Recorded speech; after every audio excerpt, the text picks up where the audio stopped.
Hey everyone, welcome back. We're diving deep today. We're tackling the joy of living. By Yogi Mingya Rinpoche. That's right.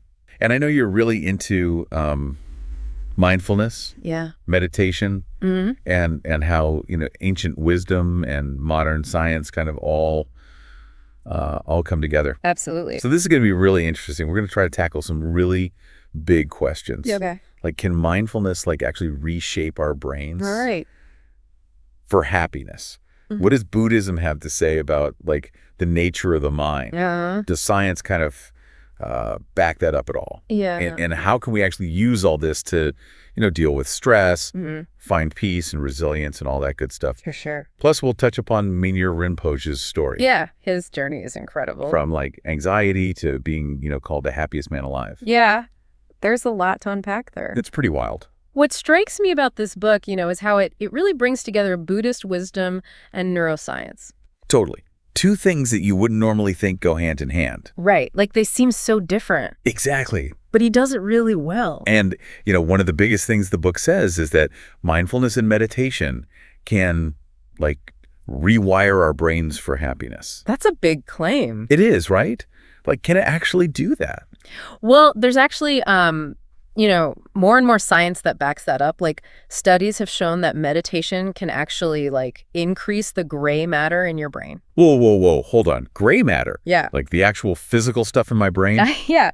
It's in areas that are associated with self-awareness, compassion, and emotional regulation. Wait, so you're saying just by, sitting and paying attention to my breath, I can actually, change my brain? Pretty much. I gotta admit, I'm a little skeptical. Well, think about it this way. Every time you learn something new, your brain changes too. Okay, yeah. Like learning an instrument or a language. Yeah.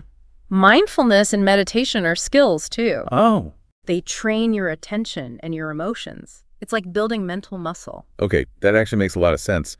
So if meditation is increasing gray matter, what does that actually do for me in my daily life? Well, think about all those times you get swept away by, strong emotions. Oh, yeah? All the time. Or you just react without thinking. Yeah. Strengthening these parts of your brain can help you be more stable, more resilient, and even more compassionate to yourself and others. Whoa. So it's not just about feeling calmer. It's about actually being more in control. Exactly. That's powerful stuff. So, beyond all the neuroscience, the joy of living also talks a lot about the Buddhist perspective on the mind. It's cool how the book connects those two worlds. Yeah, and I think that's what's so great about Mingya Rinpoche's approach. He embraces science.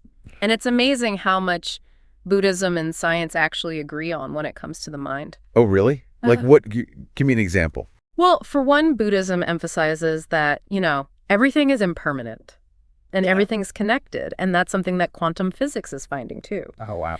And Buddhism also talks about how our minds are naturally peaceful and happy. Okay. Which aligns with what neuroscience is saying about neuroplasticity, that our brains can change. So Buddhism and science are both saying that we can change our minds and be happier. Yep.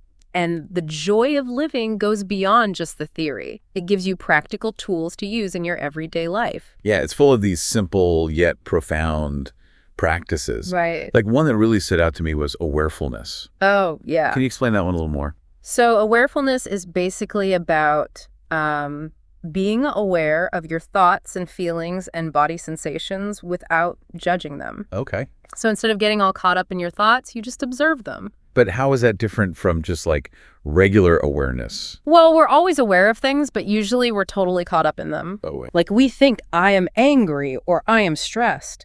But awarefulness is more about stepping back and watching those thoughts and feelings without judgment. They're just mental events. They come and go. So it's creating space between me and my thoughts. Almost like watching them from a distance. Exactly. And that space, that ability to observe without judgment is where you find peace.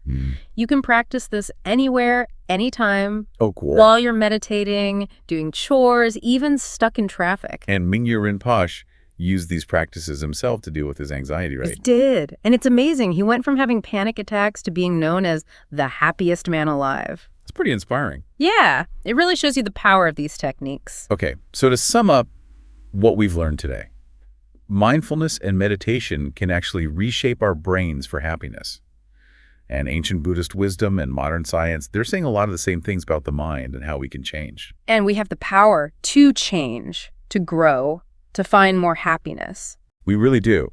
And we've also learned about some practical techniques like awarefulness that we can start using right now. It's amazing how something as simple as paying attention to your breath or watching your thoughts can be so powerful. Totally. And so here's a final thought-provoking question for you. If happiness is a skill, something you can actually practice and get better at, what's one small step you can take today to start cultivating more happiness in your life? That's something worth thinking about. It really is. Thanks for joining us for this deep dive. We'll see you next time. See you then.